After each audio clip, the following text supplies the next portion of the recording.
स्वागत है आपका एआर न्यूज इंडिया पर। मैं हूं आपके साथ आकिल रजा। एआईएमआईएम के औरंगाबाद से सांसद इम्तियाज जलील, जिन्होंने बकरीद को लेकर एक बयान दिया है, वीडियो बयान भी दिया है और एक पोस्ट भी की है। इससे पहले आपको बताते चलें कि बकरीद आने से पहले ही बहुत सारी कंट्रोवर्सी इस मामले को लेकर छिड़ी हुई है। सपा सांसद शफीकुर रहमान बर्क, जो कि संभल से सांसद हैं, उन्होंने भी एक स्टेटमेंट दिया था बकरीद को लेकर, बाजार खुलने को लेकर और नमाज को लेकर, जिस पर गोदी मीडिया में भी बहस छिड़ी हुई है। सोशल मीडिया पर यह मुद्दा ट्रेंडिंग कर रहा है।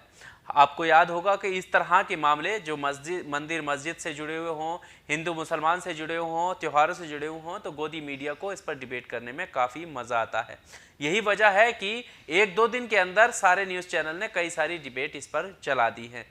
इसके अलावा बीजेपी के विधायक संगीत सोम ने भी इस मामले को लेकर बयान दिया है। अब हम बात करते हैं कि एआईएमआईएम के सांसद इम्तियाज जलील ने क्या कहा है। उन्होंने एक फेसबुक पोस्ट लिखी है, तुम जाओ अयोध्या तो जायज़ है, हम पास की मस्जिद जाएं तो कोरोना का डर, वाह मोदी जी वाह। उन्होंने ये पोस्ट लिखी और इस पोस्ट का मतलब जो है वो सीधा वही है, क्योंकि आने वाली 5 अगस्त को अयोध्या में राम मंदिर का उद्घाटन होने वाला है, जिसमें प्रधानमंत्री के जाने की खबरें भी सामने आ रही हैं। यही वजह है जो इन्होंने ये पोस्ट लिखी है, क्योंकि प्रधानमंत्री वहां पर पहुंचेंगे या मंदिर का उद्घाटन होगा तो वहां पर भीड़ भी इकट्ठा होगी। और यही तंज कसते हुए उन्होंने लिखा कि अगर हम पास की मस्जिद में जाएं तो कोरोना का डर सताता है, लेकिन आप अयोध्या जा सकते हैं, वाह मोदी जी वाह। इसके अलावा उन्होंने एक वीडियो के माध्यम से भी बकरीद को लेकर कुछ स्टेटमेंट दिया है। वो क्या है? इम्तियाज जलील ने कहा कि अगस्त और उसके आसपास में कई त्यौहार आ रहे हैं, जैसे बकरीद है और साथ ही साथ सावन का महीना भी चल रहा है। इसके अलावा कुछ दिन बाद मुहर्रम भी आएगा। यानी बाकी चीज़ों पर जो छूट दी गई है, जैसे बाज़ारों को कुछ छूट दी गई है, दिन में आवाजाही चल रही है, 2 दिन का ही लॉकडाउन है, तो इस तरह से वो कहने की कोशिश कर रहे हैं कि इन त्योहारों के लिए भी ज़रूर कुछ ना कुछ छूट मिलनी चाहिए थी। क्या कुछ कहा है, सुन लीजिए आप। आने वाला महीना, जैसा सीपी साहब ने बताया है कि बहुत सारे त्योहार हैं, उसमें एक सबसे पहले शुरुआत अगस्त महीने के अंदर होती है ईद उल अजहा से, उसके बाद श्रावण का महीना त्योहार आता है, फिर उसके बाद गणपति का जो हिंदू भाइयों के लिए बहुत बड़ा त्योहार है वो आ रहा है, मुहर्रम हमारे शिया भाइयों के लिए बहुत बड़ा त्योहार है। तो ये सब त्योहारों को देखते हुए हम चाह रहे हैं कि अब चूंकि बाजारें खुल गए हैं, मार्केट खुल रहा है धीरे धीरे, तो हम चाहते हैं कि इबादत गाहें भी खोली जाए, ताकि उसमें सिर्फ मस्जिदों की बात नहीं कर रहे हम, मंदिर, गिरजाघर हो या गुरुद्वारा हो, ये तमाम जो धार्मिक स्थल है ये सब खोले जाए।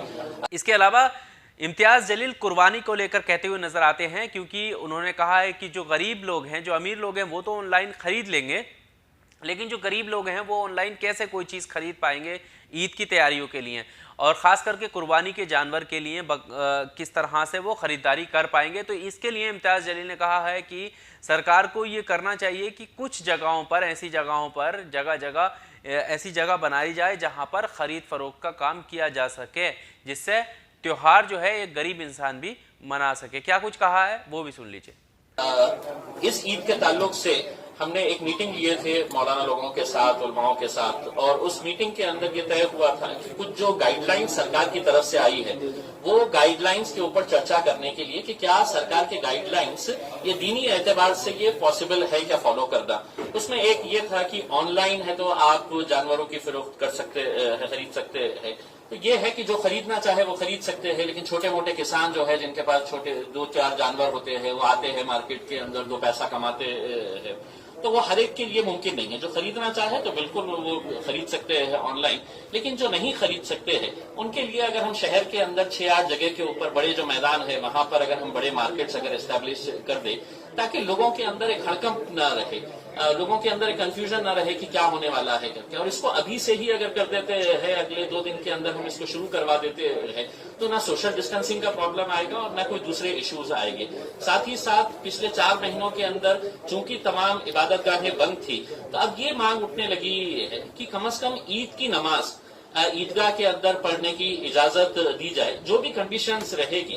अब दूसरे मुल्कों के अंदर देख रहे हैं हम कि इबादत गाहें खोल दी गई है, कंडीशंस के साथ किया जा रहा है उसको फॉलो, तो वो कंडीशंस को फॉलो करते हुए अब नमाज जो है वो उसको ईदगाह के अंदर पढ़ने की इजाजत मिले, ये मांग तमाम उलमाए कराम की है।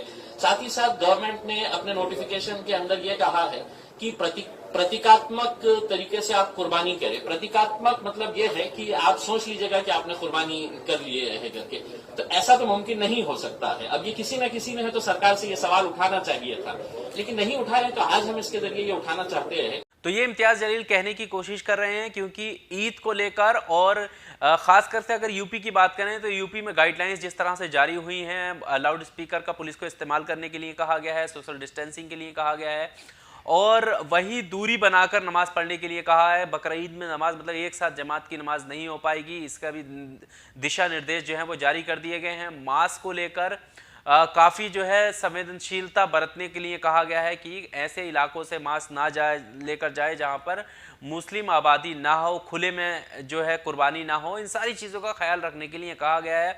और इसी बीच में इस तरीके के जो स्टेटमेंट नेताओं की तरफ से आ रहे हैं वो काफ़ी कंट्रोवर्सी बटोर रहे हैं। आपको क्या लगता है इस वीडियो को लेकर? कमेंट बॉक्स में अपनी राय ज़रूर दीजिएगा। वीडियो को लाइक कीजिए और चैनल पर अगर पहली बार आए हैं तो चैनल को सब्सक्राइब करना ना भूलें। बहुत शुक्रिया।